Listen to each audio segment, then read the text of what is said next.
নতুন আমি তোমাদের শান্তনু স্যার আবারও নিয়ে এলাম তোমাদের জন্য একটা গুরুত্বপূর্ণ ইনফরমেশন। তোমরা যারা ক্লাস 11 12 এ সায়েন্স আর্টস এবং অন্যান্য স্ট্রিম নিয়ে পড়াশোনা করছো, তোমাদের উদ্দেশ্যে কিছু কথা বলার আছে। তোমরা তোমাদের উজ্জ্বল ভবিষ্যৎ যদি সুনিশ্চিত করতে চাও, অবশ্যই আজকের ভিডিওটা তোমাদের জন্য। আমি তোমাদের যে কেমিস্ট্রি স্যার, আজকে তোমাদের কেমিস্ট্রি বিষয় নিয়ে কিছু কথা বলবো, মনোযোগ দিয়ে শুনবে এবং এই বিষয়টা সবার জন্য অ্যাপ্লিকেবল হবে। তোমাদের আমি একটা এক্সাম্পলের মাধ্যমে বুঝিয়ে দিচ্ছি। আচ্ছা, ধরো আমি তোমাদের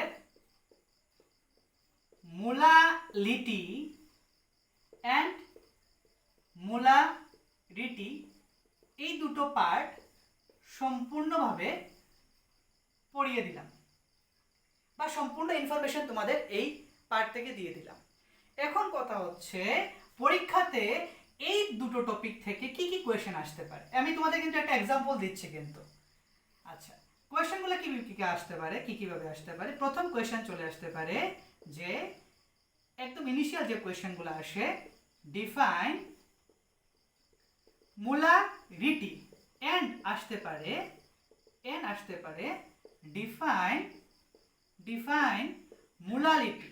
তার আন্ডারে চলে আসতে পারে কিছু প্রশ্ন বা কিছু প্রবলেম সলভ করার জন্য কিছু প্রবলেম দিয়ে দিতে পারে এখান থেকে ফর্মুলা ইউজ করে কিছু প্রবলেম সলভ করার জন্য।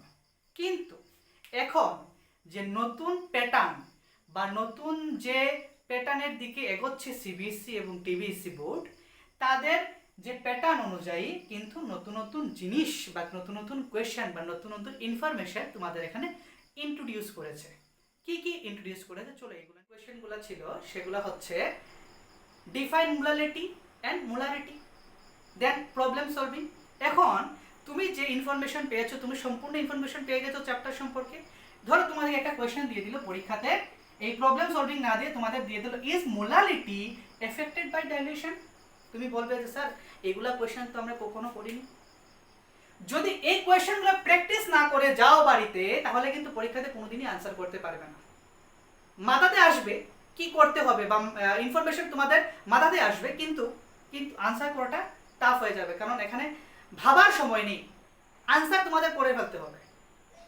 একমাত্র সম্ভব এইগুলা কোয়েশ্চেন যদি প্র্যাকটিস করে যাও তোমাদের পরীক্ষার আগে যদি প্র্যাকটিস করে যাও, তাহলে একমাত্র সম্ভব এগুলা সলভ করা। আচ্ছা, এই কোয়েশ্চেনটা সলভ করার একটা প্রসেস আমি তোমাদের বলে দিই। ধরো তোমার মোলারিটির একটা ফর্মুলা হচ্ছে number of moles of solute divided by volume of solution in litre.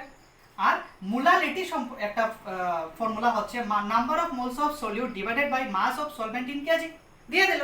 আচ্ছা, তোমরা এই দুটো ফর্মুলা তোমরা জানো, তোমরা জানো, কারণ প্রবলেম সলভ করতে এই দুটো ফর্মুলা প্রয়োজন হয়। এখন তোমাকে বলেছে যে মোলারিটির এফেক্টেড বাই ডাইলিউশন মানে কি, যে ডাইলিউশন যদি করি তাহলে মোলারিটির উপর কোনো কি প্রভাব পড়বে। এখন প্রভাব পড়বে কি না সেটা নিয়ে আমরা একটু ডিসকাশন করব এবং কনসেপচুয়াল ভাবে আমরা ডিসকাশন করব। আচ্ছা, যেহেতু ভলিউমের সাথে ডাইলিউশনের একটা সম্পর্ক আছে। কি সম্পর্ক? তোমরা একটা জেনারেল নলেজ দিয়ে ভেবে দেখো তো, যদি আমি ভলিউম ইনক্রিজ করি বা ডাইলিউশন যদি করি, ভলিউম ইনক্রিজ হবে কিনা? অবশ্যই হবে। তোমরা একটা বিকার নিয়ে নাও বা একটা কন্টেনার নিয়ে নাও। এই কন্টেনারে মনে হয় একটা NaCl সলিউশন আছে।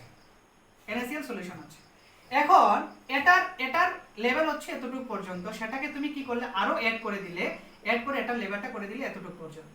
তাহলে কি হয়ে গেল? তুমি ডাইলিউশন করলে না, আরো অ্যাড করলে কি করলে তুমি আরো ওয়াটার অ্যাড করলে বা যে কোনো কিছু অ্যাড করার পর তার ডাইলিউশন কি হয়ে গেল, আরো বৃদ্ধি পেয়ে গেল। এই যে ডাইলিউশনটা ইনক্রিজ হয়ে গেল, তাহলে ডাইলিউশনের সাথে কি ইনক্রিজ হচ্ছে? তার ভলিউম। আগে ছিল এখানে এতটুকু পর্যন্ত তার ভলিউম, এখন কিন্তু ইনক্রিজ হয়ে এতটুকু পর্যন্ত চলে গেল। ক্লিয়ার? বুঝতে পারছো তো? তাহলে ভলিউমের সাথে ডাইলিউশনের সম্পর্ক আছে, কিন্তু মাস অফ সলভেন্টের মধ্যে কোথাও কি ভলিউমের কথা বলেছে? না। তাহলে ভলিউম এর সাথে ডাইলিউশন সম্পর্ক আছে, কিন্তু মোলারিটির সাথে ডাইলিউশন কোনো সম্পর্ক নেই। তাহলে মোলারিটির সাথে ডাইলিউশন কোনো সম্পর্ক হবে না। আনসার কি হয়ে যাবে? নো, কোনো কিছু সম্পর্ক থাকবে না। তাহলে এই যে নো আনসারটা তোমাদের বললাম বা এই কনসেপ্টটা যে বললাম, এই কনসেপ্টটা তোমাদের একটু নিজে থেকে বানিয়ে লিখতে হবে বা সেলফ ভাবে এটাকে বানিয়ে লেখার চেষ্টা করবে। এটাই হচ্ছে বিষয়। কিন্তু তোমরা কি করো এই বিষয়গুলো ভালো করে না পড়ে কোয়েশ্চেন অ্যাটেম্প করতে যাও। তার এই জন্য তোমরা পরীক্ষাতে বসে কোয়েশ্চেনগুলো ভালো করে বুঝতে পারো না। আগে এই কোয়েশ্চেনগুলো বা এই অ্যাটেম্পগুলো তোমরা বুঝে নাও যে কিভাবে করতে হয়। আগে এর থিওরি এবং সম্পূর্ণ থিওরি সম্পর্কে বুঝো এবং স্যারদেরকে বলবে, যারা স্যার তোমাদের পড়ায় ওই স্যারকে বলবে যে এমন টাইপের কোয়েশ্চেন প্র্যাকটিস করানোর জন্য, কারণ এরকম টাইপেরই কোয়েশ্চেন পরীক্ষাতে আসে। বোঝা গেল? যদি এমন টাইপের কোয়েশ্চেন তোমরা প্র্যাকটিস করে যাও, বলে দিলাম একটা কোয়েশ্চেনও ছুটবে না পরীক্ষাতে এবং তোমরা ভালো রেজাল্ট করতে পারবে। এটাই বলার ছিল আজকে।